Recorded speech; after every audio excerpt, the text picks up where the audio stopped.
Hey, what's up, y'all? Welcome back to my channel.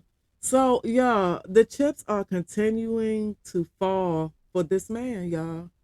The chips are continuing to fall for him, y'all. His downfall is just like he's tumbling down the hill right now. Like, for real, the type of person that he is, the term sliding down, how does that go? A razor blade sliding board into a pool of alcohol. That's kind of like what he have going on right now. His ass is burning. Like they are all over him, y'all. So now we have Danity Kane, and this is not the first time. This is Dawn Richards saying something about him, but Aubrey O'Day she's spoken out about him. She's been very vocal about him as well. Like this is crazy, but it's not surprising because we're talking about Diddy. And I'm kind of, you know what? Let me take that kind of off. I'm glad that this is happening, y'all, because you can't keep doing people wrong and treating people dirty for so long for no reason other than the fact that you can. And that's what he was doing. His whole what for 30 years, for 3 decades, that's what he's been doing. So people, y'all, it's more and more believable when people think about Biggie's situation and when people think about Pac's situation that this man would have had something to do with both of them. For people who did not believe it or were kind of sitting on the fence with the idea one time before, they're kind of on the side of the fence right now of the people who believe that this man has something to do with both of their deaths. We just found out that, he was jealous of Biggie and Tupac's relationship. We just found that out.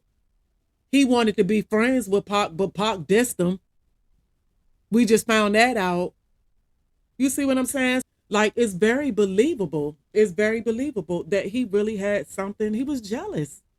So it's very believable. That's why a lot of us believed it back then. So it's just, yeah. But all of this needed to be going on with him. He needs to pay for whatever he did. And he did a lot. We're finding out now that stuff, them whispers that we were hearing back in the days, the stuff that we were hearing about him back in the days, and we didn't find out back then that it was true. We're finding out right now that a lot of those things weren't just rumors. This man he was really doing all of this. And now people are talking because just like I said one time before, he doesn't hold the power that he once did. He does not hold that type of power anymore. So people are not afraid of him. They're not afraid of him ruining their careers. They're not afraid of what he may have threatened to do to them and to their careers and all of that because he doesn't have that type of power. People not really messing with him. His industry friends then kind of they not even well, I'm gonna leave it at kind of because we don't know what they doing. They get online and they act like they so angry and they so this and they so that, but probably behind, as soon as they get online and they type whatever it is that they need to type about this man, they pick up the phone and call him to check on him to see how he's doing and all of that. So, at the end of the day, they still kind of supporting him a little bit. Most of them are, but I believe a lot of them really left him alone. They don't want to be associated with him or with anything that has anything to do with Sean Combs, Puff Daddy, Diddy, P. Diddy, Love, or whatever other names he has. Nobody wants to be affiliated with him. Nobody wants any type of dealings with him. So, but let me read this article, y'all, because I'm just like my eyes just opened up real wide when I hopped on here to look around and I see he's back in the news again today. You know what I'm saying? For being sued again. Like I said, y'all, here we go again. The chips are continuing to fall for him, y'all. So let's get into this article, y'all. It says Diddy sued for monstrous behavior, allegations of brutality, sexual abuse.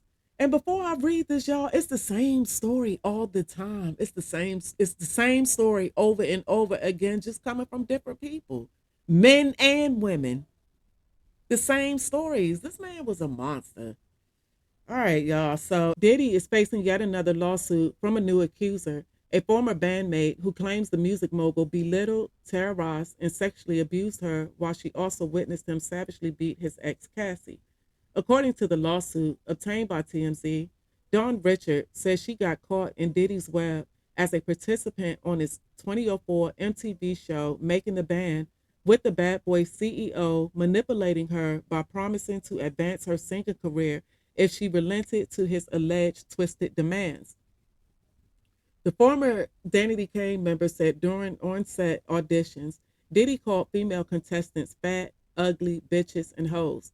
She said Diddy had particular disdain for her because she was young and excited to work with such a famous person. In 2005, the court docs say Richard saw another of Diddy's former girlfriends, Kim Porter, crying as she left a music studio with her face all banged up.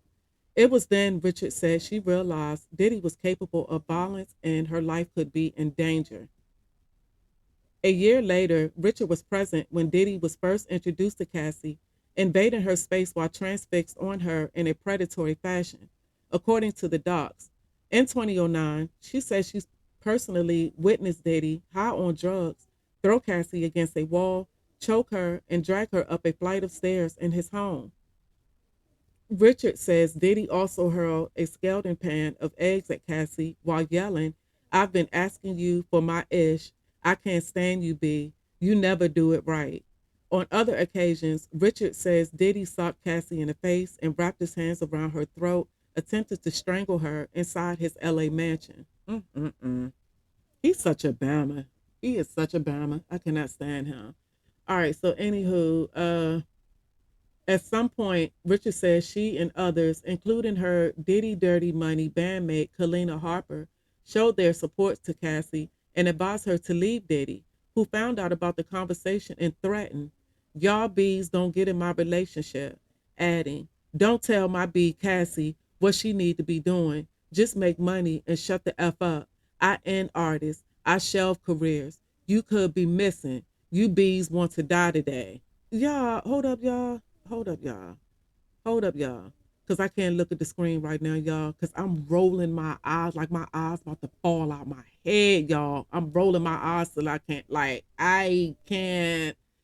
I thought that I couldn't dislike this man more than I already dislike him, more than I already despise him. And then when I see stuff like this, he talking to people like the way, like, yeah, he's such a bam. I can't stand him, y'all.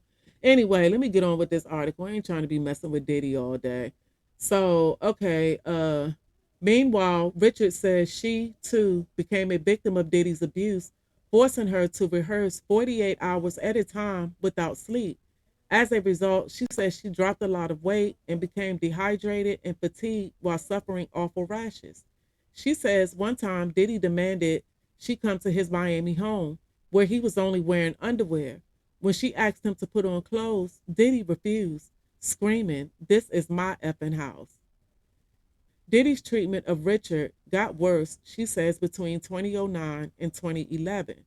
Richard says Diddy once barged into her dressing room while she was naked at his recording studio. She says Diddy inappropriately touched her breast and butt. Diddy, she says, also locked her in a car with heavily tinted windows for 2 hours as she screamed for help, even calling her dad for help. Richard claims her dad traveled from Baltimore to New York to free his daughter and confront Diddy, threatening to report him to the police. But she says Diddy told her dad, think about your daughter and think about your daughter's career. We've reached out to Diddy's reps. So far, no word back. Y'all keep reaching out to this man's reps. Y'all know they not going to say anything.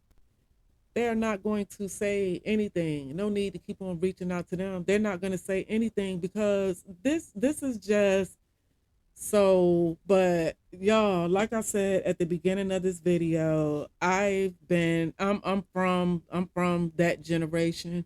I'm from Diddy's era. I remember when Diddy before back when he started Bad Boy actually.